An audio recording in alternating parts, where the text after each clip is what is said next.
I can study and study and do all this I want, but at the end of the day, no worldview is going to give me omniscience and certainty. One of the main questions that I get when I'm speaking is a lot of times family members of people who have deconstructed or who are in deconstruction. What would your advice be to those family members who love Jesus and they don't really understand what's happening to their family members and their loved ones?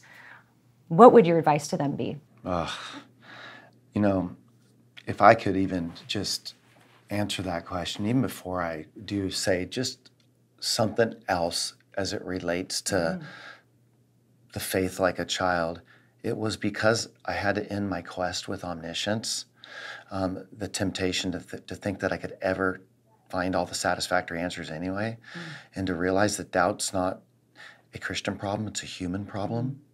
And in the absence of certainty, there will always be room for doubt. The question is which worldview best closes the doubt gap. And realizing that if Adam and Eve could doubt in paradise, how much more are we susceptible to in paradise lost? And so I found myself looking at my ornamental plum tree in my backyard, and I was considering it. And I was asking questions about the plum tree. How deep are the roots right now? How much water would it take at bare minimum for it to survive? How many ounces of water has fallen on this ever since it's been planted? How many hands touched the original seed? And I was going on and on. How big is this going to grow? How long will this last? What kind of a windstorm would knock the leaves off? How many branches are on this?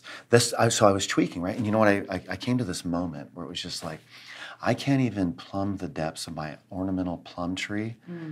And I'm overwhelmed with the fact that I can't come to all the conclusions that I want on God. And I started just thinking, like, if I was to walk away from Christianity, I would just inherit another set of unforeseen questions eventually that will become my doubts. And so what I'm struggling with is my finitude. What I'm struggling with is my mortality. What I'm struggling with is my limitations. What I'm struggling with is my weaknesses. And I can study and study and do all this I want. But at the end of the day, no worldview is going to give me omniscience and certainty. And so the thing that looked most appealing, it certainly wasn't atheism to me. It was agnosticism, because I felt like I could sit in critics' corner and just be like, you can't know, you can't know, you can't know. And I had to come to a conclusion with, okay, why not be an agnostic then? And I came to the place where I said, well, you know what? Even the agnostic is certain about one thing. He's certain there is an explanation. He just doesn't know it. So what would you rather do, Bobby?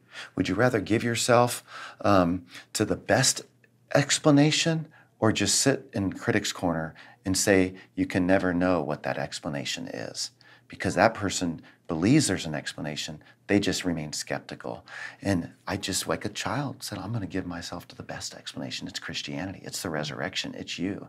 And so to parents, I would say at the end of the day, maybe just help your kids to know things like what we've talked about here, that there's questions in all the worldviews, that apologetics, we often think of, we're on the defense. My goodness, I feel like other belief systems, they're the ones that really need to be on the defense.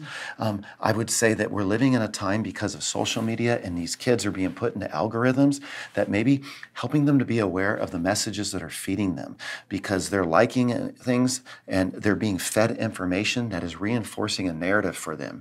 And so we're stuck in a matrix that's further dividing us apart. And we have to become aware of the world that we're living in and the information that's coming our way.